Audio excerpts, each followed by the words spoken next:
She want to play now, right? Come here, come here. Good girl. Good girl. What you want to do? You want to rub your hair all over me, right? There's a passage in the Bible that says, white hair is a crown of splendor, where it will be glory. From his home in Valdosta, Georgia.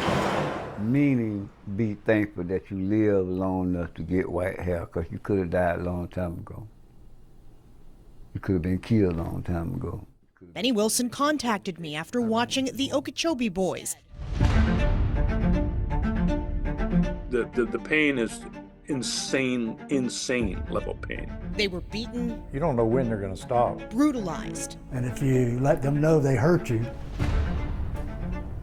they'll hurt you again. Our hour-long special report on the horrors inside Florida's reform schools during the 20th century. As I heard one of the guys say, and boy, this was a key statement here. That man said, but all they have to do is say, I'm sorry. All they had to do was apologize. When I said I was sorry, it didn't matter. I still had to pay the price. I said, I'm sorry, I'm still going to be punished. They still need to pay the price. Just like Roy Connerly and the rest of these men who call themselves the White House Boys. You walk in that place and it stunk.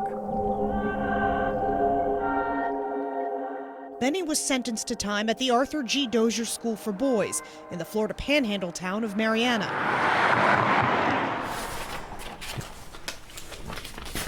This is proof that I was in Marianna. Oh, it says battery, Yeah, larceny. that's right. And he says he was abused while he was there. How often did they hit you? Whenever they felt like you did enough wrong to deserve it, that could be 2 or 3 times a day. When Benny learned that survivors of abuse at Dozier and the Florida School for Boys at Okeechobee would receive compensation from the state, he obtained his copy of Dozier's ledger with his name on it, filed a claim, and received this denial letter. This outcome does not diminish your experience as a person impacted by the events which took place at the Dozier School for Boys and the Florida Okeechobee School, it says. But they told me I wasn't qualified. The bill that created the Victim Compensation Program says men who were at the reform schools between 1940 and 1975 are eligible. Benny was at Dozier in 1976. How did that make you feel when they told you that? Cheated. Mistreated. It made me angry, to be honest about it. What they did to these young men was take their futures away. Representative Michelle Salzman filed the compensation bill that passed unanimously during the 2024 legislative session. 36 yeas, 0 nays, Madam President. Joe, the bill passes. It followed 16 years of failed attempts at similar legislation by other lawmakers. This was state employees that brutalized children. In the morning, they pulled me out of bed and took me down to the White House and raped me at 14 years old. So even if they survived it, they're never the same. When I first spoke with Salzman back in January, I asked her why 1975 was the cutoff. That was the way the bill was written in the past, and we didn't get the historical information. We tried really hard. We reached out to a lot of people to try to find out where those numbers came from. What about 78? What about 79? What about all those other years that went by? And stuff was going on. I can't figure out how they can come to that conclusion. As we uncovered in our special report, staff continued to use solitary confinement and, quote, force as a first resort, sometimes unprovoked, as recently as 2010. There is evidence that the abuse continued at Dozier and Okeechobee beyond 1975. It's just bad memories. James Walker of rural Polk County was sent to the Okeechobee School in 1978. I try to forget the names. I try to forget it all, but it ain't no forgetting it. And it wasn't right. Stories like his and Benny's offer one clue as to why the line may have been drawn at 75. Neither of them experienced or witnessed the bloody beatings in a secluded room with a modified paddle in a disturbing ritual described by the men who were at the schools in the 1960s. I was taken down to the White House and being beat with the leather strap 31 licks by a 6'7", 225-pound gentleman. So we laid in a prone position. You're going to turn your head to the wall, and you're going to hold on to that rail, and you're not going to let go. And you're not going to scream out.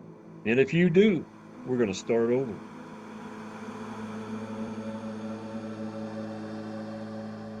Was that still going on, the beatings, while you were in Okeechobee? I didn't see anything, but as far as stuff happening, yeah, because, you know, they showed me, you know, the clinic and the room off to beside the clinic where they said they'd take you in there and straighten you out and all that. And nobody really would say anything about it because they figured, well, you know, if I say something about it, I'm going to be the next one in there. So everybody kept their lips zipped. Benny says Dozier's infamous White House was no longer used for the beatings by the time he was there. Man, them people didn't wait on you to get in no White House. They put your ass anywhere you go, anywhere you do what was considered wrong. The physical abuse, these men say, took a different form. They had big old antennas, radios back then. They had long, big long, big antennas on them. And that man would take that antenna, unscrew it up, and hit you with that antenna. They also allege rampant sexual abuse. They would perform sexual acts right in your eyes, right in front of you. You saw two employees, two adults engaged in sex acts? No, ma'am, no. It would be a client. Is a client like a kid there? Is that what you mean? Yes. So you would see kids getting molested? All the time. All the time. While Benny says he was never sexually assaulted, James says he was by other students. And next thing I know, the light went out and they shoved me into a room, a little small room, and choked me, started hitting me in the ribs, choked me, and took turns with me, you know, and there wasn't nothing I could do about it, you know. While an employee was supposed to be keeping watch. Because they knew he was drunk. So. And he was supposed to be working. Oh, yeah. James says the students who raped him were prosecuted. As far as I know, they accepted a plea bargain. But he's not aware of any internal investigation or consequences for the state employees who failed to protect him. He should have been on his job, you know, taking care of us and looking over us, and this would have never happened. Heartbreak, disappointment. I hate that we weren't able to solve or get justice for everybody all at once. Attorney Troy Rafferty wrote the victim compensation bill that Salzman filed.